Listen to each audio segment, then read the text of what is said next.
Hello YouTube, another wonderful day after work. Today is July 7th, 2018.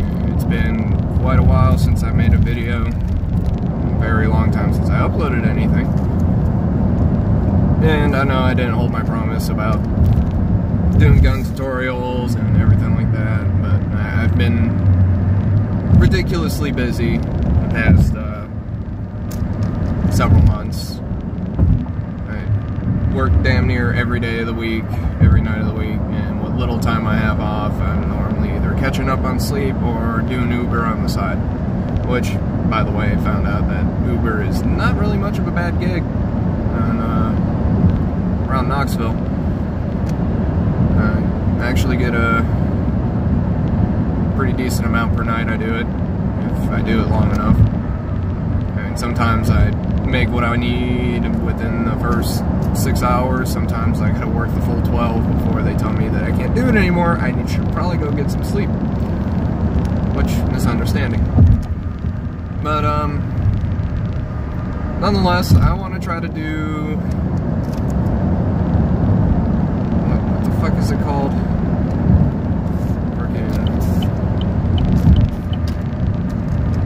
I don't know. Just vlogs while I'm driving, I guess, for now. Next weekend, I'll be going up to the range. I'll probably upload some of that. I'm going there with my dad and Luke, a family friend of ours, who I basically consider my grandfather.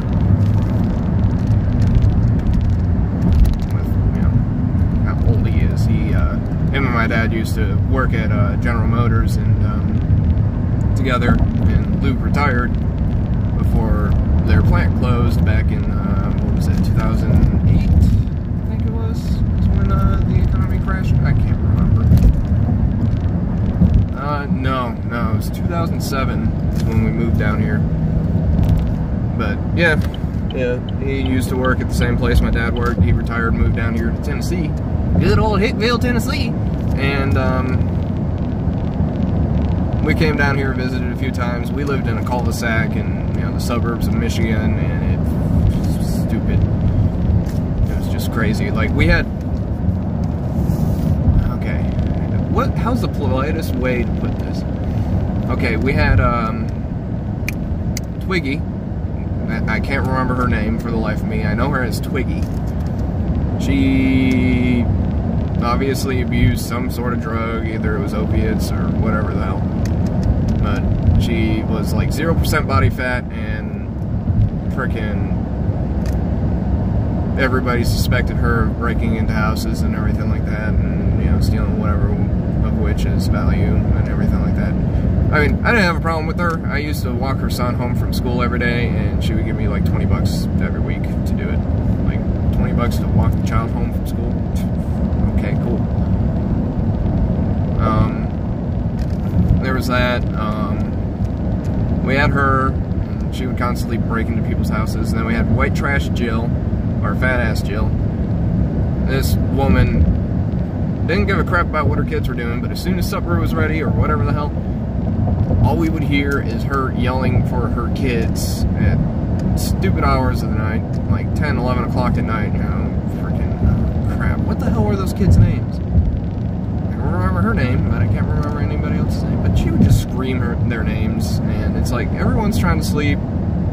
Fucking, why the hell are your kids, who are not even in school yet, running around in the street at 11, 10 o'clock at night? Like, take them into your house. Like, have them sit in the house and just freaking hang out after like 8 o'clock, so we don't have to listen to this shit. But there was that. So we had the rednecks that moved in right next door to us and would just freaking, you know, pester the hell out of my dad. Like, my dad, he worked, I want to say he worked night shift or day shift, I can't remember, at General Motors, and he hated it. He hated it. Come home, he would go to work pissed off, he would come home pissed off, and all he wanted to do is just sit out on the back deck, drink beer, smoke cigarettes, he wanted to be left alone. Yeah, okay, cool. You know, I'm not gonna bug you. It's like poking an angry bear with a stick. But yeah, nonetheless, you know, he just wanted to be left alone. And of course, this stupid ass, ignorant asshole that lived next to us would hang over his fence, drunker than a skunk by like noon, and just be like, "Hey, Jeff, how's it going?" Bugging the piss out of him. "Hey, Jeff, you know, when can I come over and swim in your pool? When can I do this? When can I do that?" Like, dude, leave us the hell alone. The fence is there for a reason. You want to come bug us? There's a phone on the wall. There's, you know, you can mail us, email us. I don't care. Just leave us the fuck alone. And then,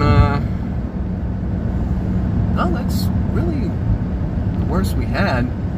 I mean, we did have a few break-ins into our garage and everything like that. We had, one of our neighbors was an Albanian family, and we believe that they broke into our garage once, and that was to borrow the,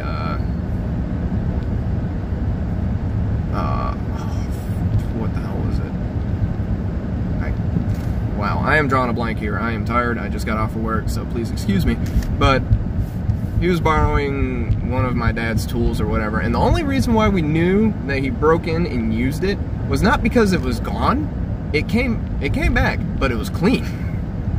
Like, that thing was polished. It was basically brand new out of the box by the time, you know, we came here to visit, here in Tennessee to visit. And we got back home to Michigan, and this tool, you know, that's normally covered in mud and whatnot, was suddenly just clean. It was clean. So, there was that. But, yeah, no, living in the suburbs was not fun.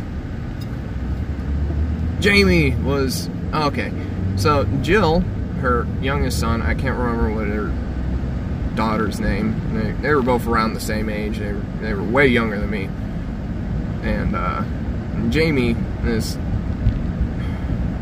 little butterball of a kid, politest way I could put it, frickin', my dad has some amazing stories about Jamie.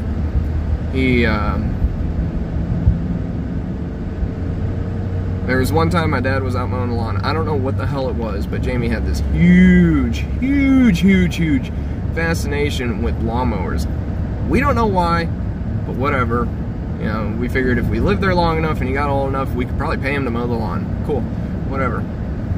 But nonetheless, you know, he had this huge fascination with lawnmowers and everything like that. So every time my dad's mowing the front lawn, of course, here comes Jamie, you know, waddling out of the house into, you know, our yard, and is just sitting there, watching my dad. And my dad's mowing the lawn, and he notices him, he's doing whatever. And, you know, my dad had a push mower. And finally he gets, you know, right up to Jamie, and he stops the mower, and he looks at him, and he was like, "Hey man, how's it going?"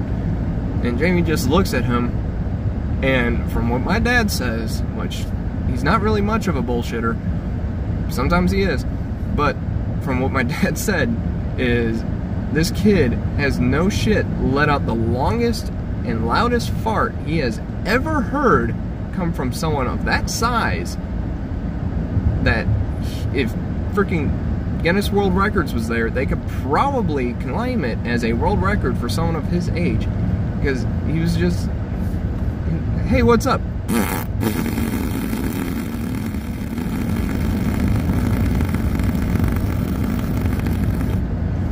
Like, just fucking laying it out, and didn't say a word, didn't break eye contact either.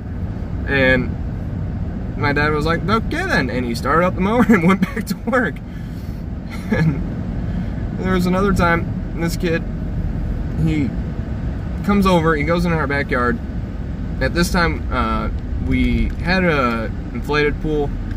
Oh wow, someone just got caught by that freaking red light cam. That sucks. But, he, came over and decided that he was gonna swim in our pool. We had a huge inflatable pool, one of those, like, 4 or 5 foot deep fucking pools. And, we have one of those. Jamie comes over, in full sweats, mind you, and is like, I'm gonna go swim. And my dad looks at him and he was like, okay, Jamie, but does your mother know that you're here? I don't care that you swim, you know, in our pool. Really don't care. But, you know, as long as it's okay with your mom. And he was like, oh no, I already asked, it's okay. And he was like, okay, you know, whatever, we'll stay here and make sure you don't drown, whatever. And this kid's there for probably a good 20 or so minutes, and then suddenly we hear fat-ass Jill, Jamie, where are you? And she comes walking into our backyard, figuring for some reason that he's there. And she's like, Jamie, what in the hell are you doing in that pool? Get the fuck out of there. And everything like that. And we're just like, what the fuck? And my dad, you know, apologized to her. He was like, hey, I'm sorry. You know, he told me he had your permission to come out here. Granted, he was in full sweats, which I thought was weird, but, you know, it's whatever. And she was like, oh, no, it's okay, it's okay. Jamie, get back to the house right now. I'm gonna change your clothes. Duh. I'm just like, who the hell? What? I mean, as a kid, I was pretty dumb. I mean, I hate calling a kid retarded. Like, seriously calling a kid retarded? Like, there's jokingly and then there's seriously. But, like, this kid, I swear to you, like, I don't know what it was, but, like, even at his age, I knew that I had to put something else on before I went jumping in a pool, because, or any water for that sort. Just because, you know, every time I went to the beach or whatever, I was in swim trunks or shorts of some kind. But, I don't know, it was just weird. This is an awful camera angle. You got more of a view of the child seat in the back than you do of me. But, anyways, so, yeah, that was our life in the suburbs. Now we live on 9 acres of woodland, and, well, my parents do. I don't. I live back in the city, again. But, in a really bad apartment. I hate this place. I can't wait till I can move out and actually have a house. But, nonetheless, yeah, this, you know, just living out in the suburbs was not fun. I mean, for some of you, that might be the thing, whatever. I mean, the one thing few things I did enjoy was, you know, I was close to everything. Like, if I wanted to go to my buddy's house, I could ride my bike there. Here, like, if I wanted to go to my buddy's house, I had to bug one of my parents to take me there before I got my driver's license. And, you know, and that would be like a 20 to 30 minute ordeal because we lived the furthest away from everything. Like, we literally live out in the sticks in the middle of nowhere. But, I mean, it's nice. It's nice we don't have drunk neighbors hanging out over the fence. We have squirrels and trees. Some very shady looking trees that, at any given moment, if a strong enough breeze comes in, well, good thing we have house insurance, home insurance, but, nonetheless, it's a great change. I mean, for some people, like I said, you know, the suburbs or the city is what you all live for. I mean, me, like I said, there's only a few things I liked about the cul-de-sac, and that was, like I said, living close to everything to where I could ride my bike anywhere. I could ride my bike to 7-Eleven, I could ride my bike to my buddy's house or whatever. And it would take me like 10 minutes to get there. Or at the end of the year, or at the end of summer vacation for the kids and the adults, we would have a block party. We would close off the street so, you know, kids could ride their bikes around the street all day, all night. We would start the block party at like 1 in the afternoon, and it would go until about midnight, 1 o'clock. The adults would all be, you know, getting just plastered all night long, and the kids, they would ride around on bikes. People would rent out bounce houses and freaking put them in their lawns, and we would go to other people's houses and jump around on the bounce houses.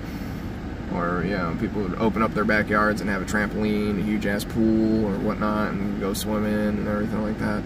I mean, it would just be a great time. But would I trade all that What, would I trade this for going back to that? Hell no. I'd much rather the peace and quiet and not have to deal with the neighbors and fat-ass Jill, that's for damn sure. So, moral of the story, kids, always ask your parents for permission, and don't lie. But, that's it for me today. I'm at Kroger, so time to go buy some stuff and spend money that I worked hard to get, maybe. Alright, bye.